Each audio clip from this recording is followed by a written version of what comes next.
तमाम सारे संकेतों के साथ ग्लोबल मार्केट्स के अपडेट के साथ आज के लिए आपकी इंडेक्स पर स्ट्रैटेजी और साथ ही तमाम सारे खबरें वाले शेयर लेकर शो में हाजिर हैं। चलिए सबसे पहले एक बार यूएस मार्केट्स का रुख कर लेते हैं, जहां पर बिग ब्यूटीफुल बिल पास तो हुआ है, लेकिन अमेरिकी बाजार किस बात को लेकर चेयरफुल थे, हमें नेहा समझाएंगे। Neha, good morning.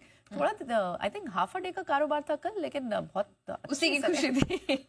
3 जुलाई को छुट्टी की खुशी थी। नो जोक्स अपार्ट, 3 जुलाई को आधे दिन का कारोबार था, 4 जुलाई को इंडिपेंडेंस डे की छुट्टी रहेगी, लेकिन रिकॉर्ड रैली तो थमने रुकने का प्रियंका नाम नहीं ले रही। Good morning to you. गुरुवार को हमने देखा चौतरफा हरियाली का दिन रहा।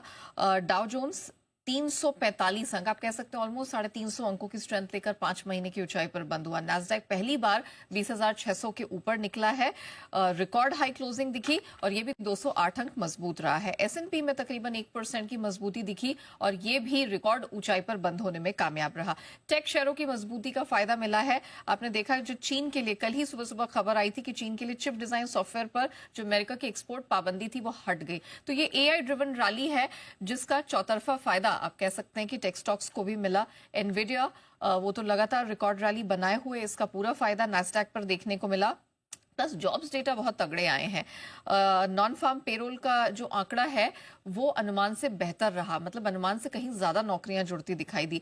बेरोजगारी की दर जो है वो घटकर 6.1% के पास आ गई। तो ये तमाम फैक्टर्स हैं जिनमें हमने देखा कि काफी स्ट्रेंथ देखने को मिली। और जैसा आपने जिक्र किया, अमेरिका में जो ट्रम्प साहब का बिग ब्यूटीफुल बिल है वो बहुत जद्दोजहद के बाद आखिरकार आप कह सकते हैं संसद में पास हो गया और अब राष्ट्रपति के हस्ताक्षर के लिए वो जाएगा। और आज शाम बताया जा रहा है अमेरिकी समय अनुसार वहां पर राष्ट्रपति ट्रम्प जो है उस पर हस्ताक्षर कर देंगे, पार हो जाएगा।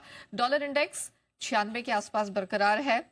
10 साल की अमेरिकी बॉन्ड यील्ड, इसमें हमने देखा थोड़ी सी स्ट्रेंथ आई है, लेकिन 4.33% के आसपास ही ये टिकी हुई है। सोने में 3 दिनों की तेजी पर ब्रेक लगता दिखा है। सोना यहाँ पर $20 के आसपास, माफ कीजिएगा, 3 दिनों की तेजी पर जो ब्रेक लगा है $20 गिरा है ये।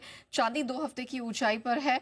कच्चा तेल $69 के नीचे बना हुआ है और मेटल्स की तेजी पर भी हमने थोड़ा सा ब्रेक लगता हुआ देखा। कॉपर में जो $10,000 प्रति टन का मार्क था वहां से हल्का सा स्लिप होता हुआ मेटल दिखाई दिया, बट ऑल इन ऑल हमने देखा है इंटरनेशनल मार्केट से अच्छे संकेत है।